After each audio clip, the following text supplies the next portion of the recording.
Padahal dalam setiap kesempatan Tuhan memberikan kepada kita kesempatan yang baik. Ketika Tuhan menawarkan, ayo kita keluar dari Mesir. Ada satu kesempatan yang baik. Dia masih tunggu, belum waktunya sekarang Tuhan. Dia mau selalu yang terbaik, dia tunggu semuanya safe dulu, baru aman dulu, baru dia mau melangkah. Ini orang-orang oportunis. Mirip dengan orang yang kelima. Orang yang kelima hampir sama seperti ini adalah si perfeksionis. Orang yang perfeksionis, Bapak Ibu. Orang yang perfeksionis juga adalah orang jenis yang kelima ini selalu nunggu segala sesuatu sempurna dulu, tunggu baik dulu. Dia lihat apa? Orang yang menghabiskan waktunya untuk merumuskan planning dan strategi yang terbaik. Kalau dia mau menginjil, dia tunggu dulu metode penginjilan mana yang paling bagus. Saya mau lihat dulu. Jadi dia tidak pernah melangkah-melangkah menginjil. Ketika dia mau mulai mendoakan orang juga dia tunggu dulu kesempatan mana. Kalau yang sakitnya panu baru dia doakan karena disembuh. Tapi kalau sakitnya kanker, nah jangan ya. Tapi nggak apa-apa sih. Orang-orang perfeksionis ini adalah orang-orang yang selalu tunggu sampai semua sempurna. Ketika sesuatu visi disampaikan, dia tunggu dulu. Bagaimana planningnya? Bagaimana caranya? Kalau nggak berhasil bagaimana? Bapak Ibu sekalian, seringkali gereja tidak bisa berkembang, seringkali keluarga nggak bisa berkembang, seringkali pekerjaan nggak bisa berkembang. Kenapa? Karena kita selalu mau tunggu yang sempurna, mau tunggu yang terbaik. Saya belajar di gereja ada banyak hal. Ketika kita ada sesuatu yang baru, sesuatu yang menarik, kadang-kadang kita tidak berani melangkah.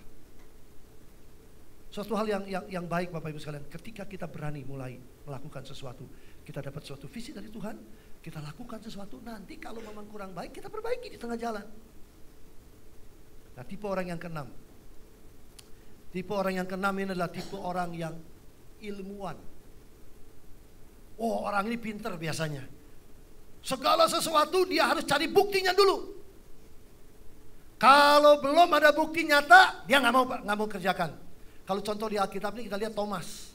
Thomas pernah bilang apa? Waktu Tuhan Yesus sudah bangkit, Tuhan Yesus sudah menang dari kematian, semua murid bilang Tuhan sudah bangkit, Tuhan sudah menang. Tapi Thomas bilang enggak, saya nggak akan percaya sebelum saya memasukkan jari saya di lubang bekas pakunya. Orang-orang Israel ini juga sama, termasuk salah satu juga yang seperti ini. Yang ingin dulu bukti, ingin dulu lihat. Sampai hari ini orang-orang Yahudi masih belum bisa terima Tuhan Yesus. Sampai hari ini mereka masih tunggu kedatangan Tuhan. Karena mereka tunggu yang datang itu yang sempurna. Tuhan yang datang sebagai Raja.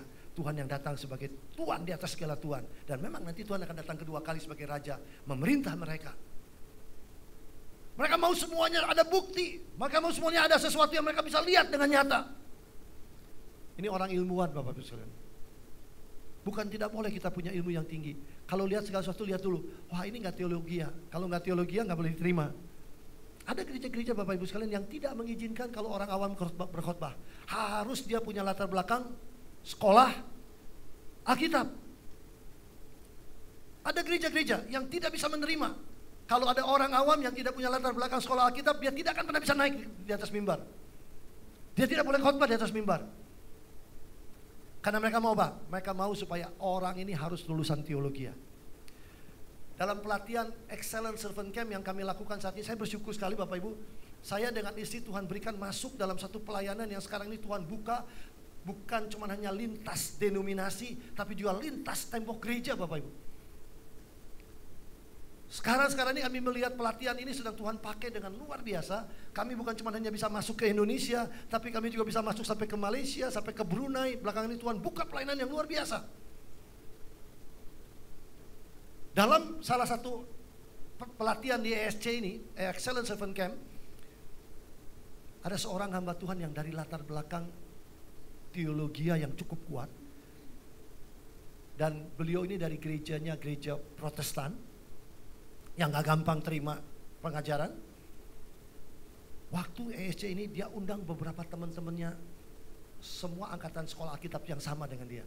Orang-orang ini pintar-pintar teologianya. Wah, luar biasa. Dan mereka sangat anti dengan karismatik. Pokoknya kalau ada sedikit aja bahasa roh, langsung mereka bilang stop. Itu sesat. Gak nggak boleh, nggak sesuai dengan teologi.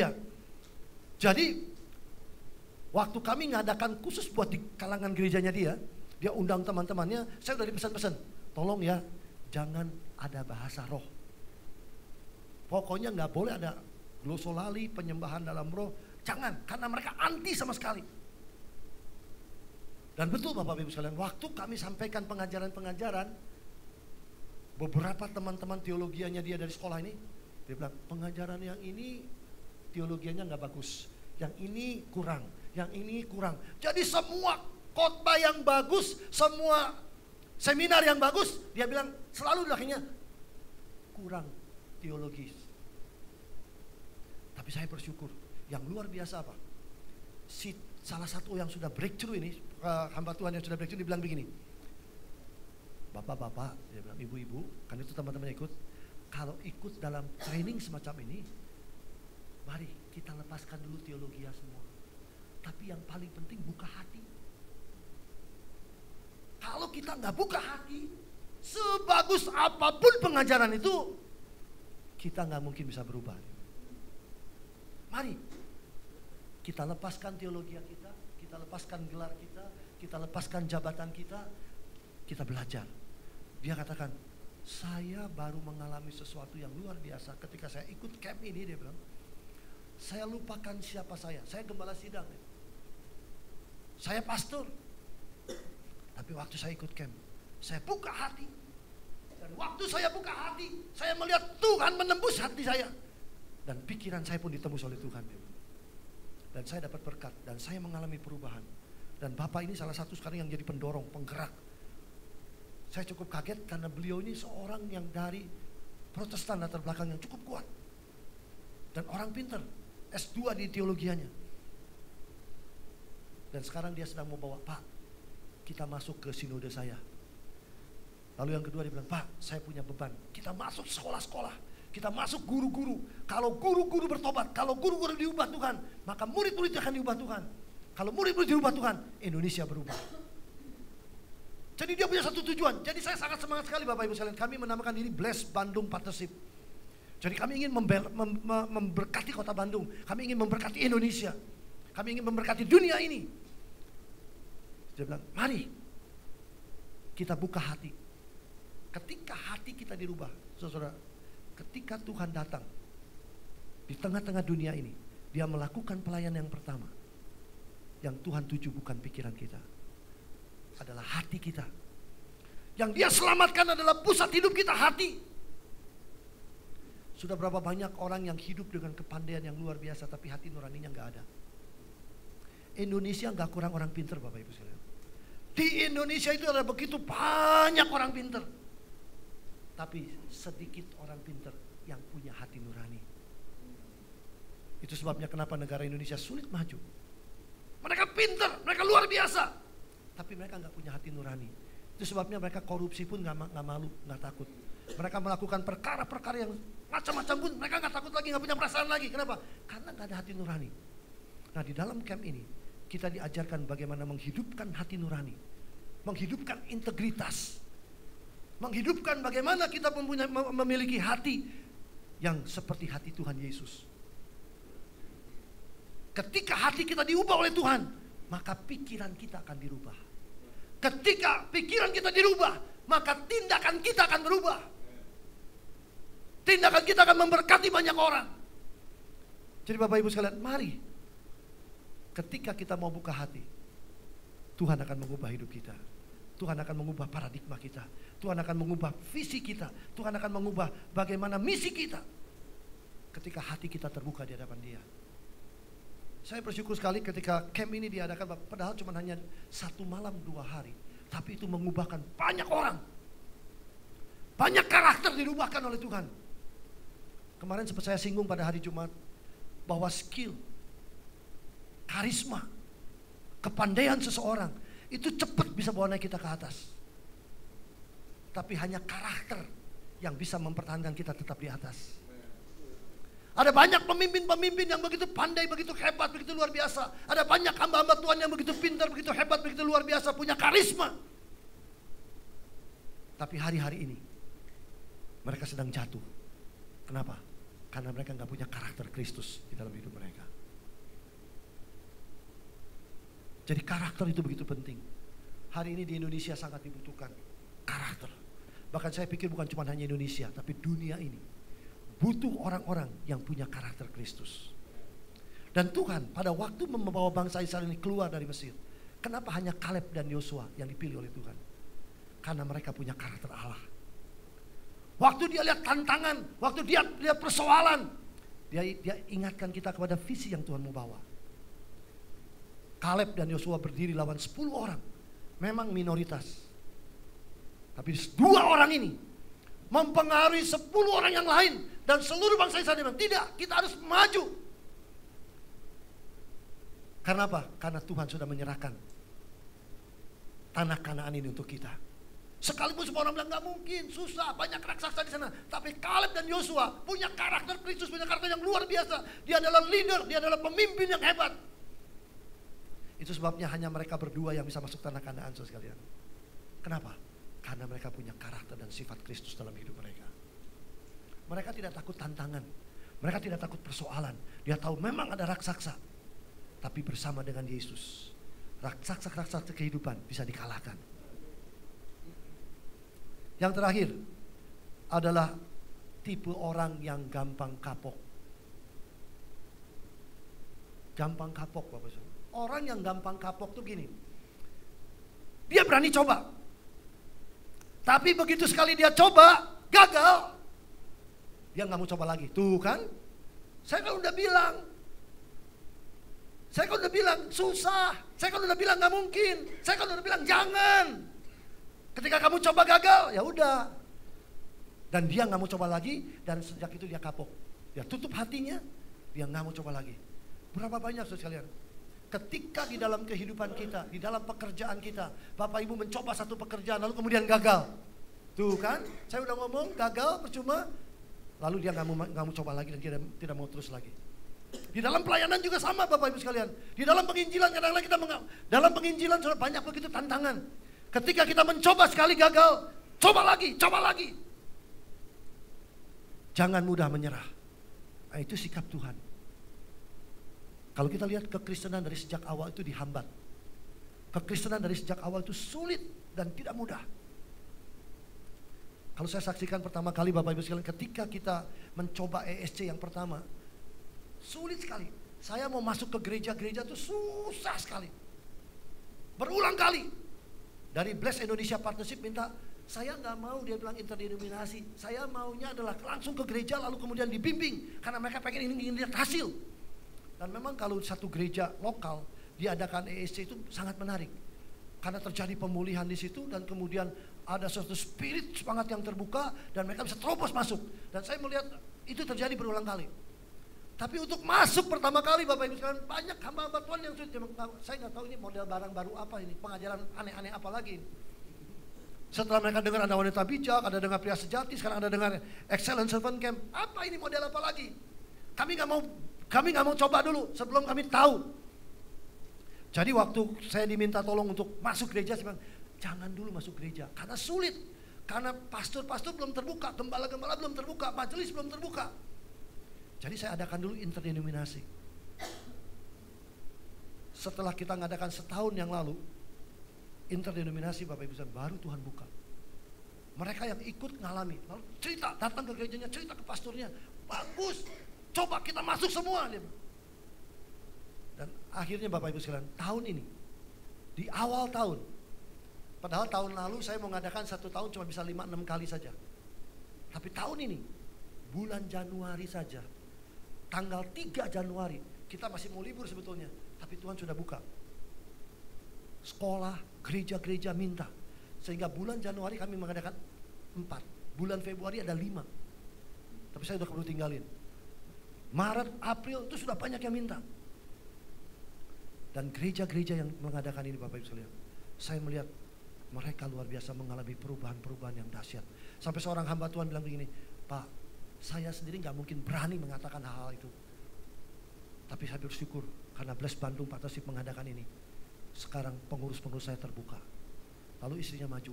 Betul Pak, kalau saya minta nunggu suami saya ngomong mungkin nggak berani. Tapi hari ini kami mengalami banyak perubahan. Padahal seminar itu cuma hanya jalannya 1 malam 2 hari aja Bapak Ibu.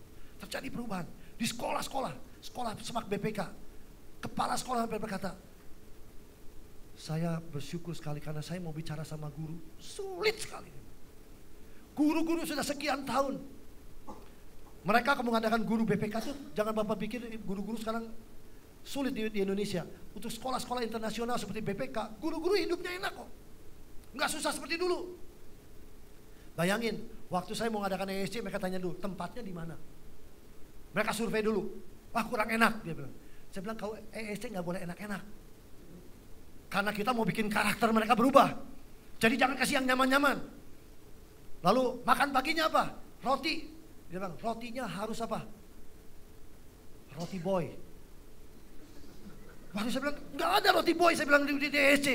Jadi ini guru-guru luar biasa. Mereka maunya nyaman. Lalu mau menu makanan dia lihat tuh, menunya mau kalian. Wah menu yang ini nggak bisa, menu yang bisa. Saya bilang gini, kalau ESC ini nggak bisa menu yang enak-enak. Menu apa adanya.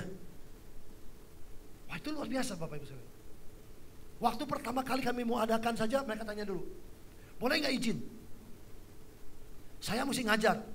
Saya bilang ESC nggak boleh ada izin-izinan. Jadi harus ikut dari awal sampai selesai. Kalau nggak selesai, nggak dapat berkatnya. Jadi mereka belajar di disiplin. Ternyata Bapak Ibu sekalian, Excellent Servant Camp itu melatih kita bagaimana jadi seorang pemimpin yang punya hati hamba, tapi punya spirit prajurit. Gereja selama ini hanya mengajarkan kita kasih, tapi tidak pernah mengajarkan disiplin. Jadi belum apa-apa mereka sudah berontak dulu. Jadi yang paling sulit itu ketika saya ngadain ESC untuk satu, guru-guru, karena mereka biasa mendisiplin orang, tapi mendisiplin diri susah. Yang kedua, para pendeta-pendeta, karena biasa ngajar, tapi diajar susah Bapak Ibu sekalian. Ketika pendisiplinan dimulai, yang pertama kali berdiri berangkat menolak itu guru-guru dan pendeta. Wah itu susah sekali. Tapi saya bersyukur Bapak Ibu sekalian, Tuhan menolong, karakter dirubah. Satu lagi yang susah apa? Para bos, termasuk yang ngomong. Karena kalau di kantor biasa perintah orang kan, nyuruh orang, tunjuk-tunjuk. Tapi di situ saya ditunjuk-tunjuk Bapak Ibu sekalian. Itu nggak biasa, itu berontak sekali dan karakter dibentuk. Saya baru merasakan, oh ternyata ini yang namanya jadi hamba. Dan luar biasa, ini mengubahkan banyak orang. Saya banyak dirubahkan oleh Tuhan ketika saya ikut ini. Dan berulang kali saya ikut, saya melihat ada banyak hal yang Tuhan buka di sini. Bapak Ibu sekalian, orang yang gampang kapok itu tidak boleh. Tuhan tidak mau kita gampang kapok. Ada satu power statement yang bilang begini, pemenang bukanlah mereka yang tidak pernah gagal, tetapi mereka yang tidak pernah berhenti untuk mencoba. Jadi seorang pemenang adalah orang bukan dia berarti tidak pernah gagal. Tapi seorang pemenang adalah orang yang tidak pernah berhenti untuk coba. Dan dia akan terus mencoba dan dia akan keluar jadi pemenang. Jadi Bapak Ibu Saudara yang dikasihi Tuhan, seorang yang berani berubah adalah orang yang berani terus mencoba dalam hidupnya. Seperti seekor ulat, dia tidak pernah menjadi seekor kupu-kupu yang cantik kalau dia tidak pernah keluar dari kepompongnya. Seekor ulat tidak akan berubah jadi kupu-kupu kalau dia tidak mau melawan kepompong dan dia keluar dari kenyamanan dia. Bapak Ibu, kita seringkali perlu keluar dari zona nyaman kita. Karena kadang-kadang kita sudah aman, sudah nyaman, sudah enak, sudah convenience di tempat kita. Kita nggak mau coba lagi yang baru. Tapi mari, pagi hari ini kita belajar dari 7 tipe orang-orang yang benci perubahan tadi. Yang pertama kita lihat tadi, orang yang skeptis. Apakah kita periksa diri kita hari ini? Sebelum nanti kita akan masuk dalam perjamuan kudus. Tuhan mau datang dalam hidup kita hari ini. Tuhan mau supaya kita mengalami perubahan. Dan jangan jadi orang Kristen sekian tahun lamanya, tapi tidak pernah ada perubahan karakter. Tidak pernah ada perubahan hidup. Tidak ada pernah perubahan hati. Tapi mari, saya rindu pagi hari ini, ketika kita makan perjamuan kudus, kita minta lagi, Tuhan, saya jenis orang yang mana Tuhan? Apakah saya seperti orang yang skeptis? Apakah saya seperti anak mama? Apakah saya seperti orang yang penakut? Ataukah saya seperti orang yang oportunis? Atau orang yang perfeksionis? Atau orang yang ilmuwan? Atau orang yang gampang kapok? Jangan jadikan saya seperti orang-orang ini, tapi jadikan saya seperti Kaleb dan Yosua, yang berani menghadapi tantangan, yang berani berubah bersama-sama dengan Tuhan. Karena ketika Tuhan mau mengajak saudara melakukan sesuatu, Tuhan menjanjikan Dia akan menyertai kita, Dia akan menopang kita, Dia akan menolong kita, Dia akan memberikan jalan keluar yang terbaik bagi kita. Ketika percobaan-percobaan datang, percobaan itu tidak akan melewati kekuatan kita, dan Dia pasti akan memberikan kepada kita jalan keluar, sehingga kita cakap untuk menanggungnya. Mari Bapak Ibu, apapun kesulitan yang saudara hadapi, di tengah-tengah pergumulan hidup, di tengah-tengah pergumulan pekerjaan, di tengah-tengah pergumulan pelayanan, andalkan Dia dan jangan andalkan kekuatanmu sendiri. Minta Tuhan beri kekuatan kepada kita, karena Dia yang mampu mengubah hidup kita dan menjadikan kita transformator dalam hidup ini. Amin. Mari kita akan masuk dalam doa.